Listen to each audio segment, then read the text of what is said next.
রায়বেরেলি নামে এক ছোট্ট গ্রামে হরনাথ নামে একজন রাখাল তার স্ত্রীকে নিয়ে বসবাস করত। তাদের কোনো সন্তান ছিল না, কিন্তু তাদের একটি সাদা ধবধবে গাই গরু ছিল। সেই গরুটিকে হরনাথ সন্তানের মতো ভালোবাসত।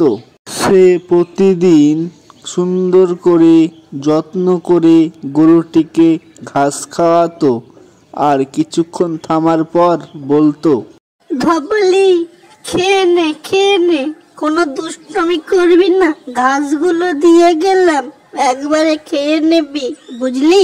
আমি এখন আসছি। এই বলে হরনাথ প্রতিদিন গরুটিকে ঘাস দিয়ে সেখান থেকে তার মাঠে চলে যেত। হঠাৎ একদিন একটি শেয়াল সেই সাদা ধবধবে গরুটির কাছে আসলো এবং কিছুক্ষণ থামার পর বলতে লাগলো, আরে বাস, গরুটি তো দেখতে একবারে মাখনের মতো রে, এত নাদুস নুদুস গরু আমি তো কখনো দেখিনি বাবা। বাঘ মামাকে বলতে হবে একটা বড় শিকার আছে। তবে আমার কাছে সবচেয়ে আকর্ষণীয় হচ্ছে গরুর দুধের বাট, আহা, খেলে মন্দ হয় না, গিয়ে খেয়ে দেখি। এই বলে ধূর্ত শিয়ালটি গরুটির দুধের বাটে মুখ লাগিয়ে দুধ আরাম করে খেতে লাগলো। দুধ খেয়ে শিয়ালটি তার পেট ভরিয়ে সেখান থেকে চলে যেতে লাগলো।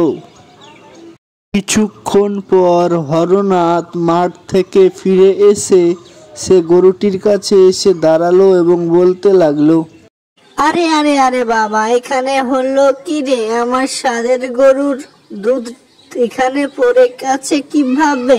আগে তো এখানে দুধ পড়ে থাকতে দেখিনি। তবে আমার গরুর দুধ কে খেয়ে গেল বা কে ধুয়ে নিয়ে গেল রে বাবা, বুঝতেই পারছি না।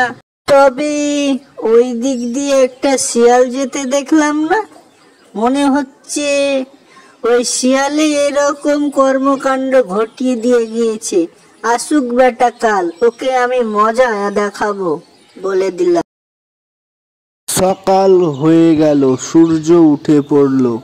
আবার ওই ধূর্ত শিয়ালটি পা টিপে টিপে গরুটির কাছে এসে দাঁড়ালো আর বলতে লাগলো, আরে গরু, তোর দুধের কি স্বাদ রে!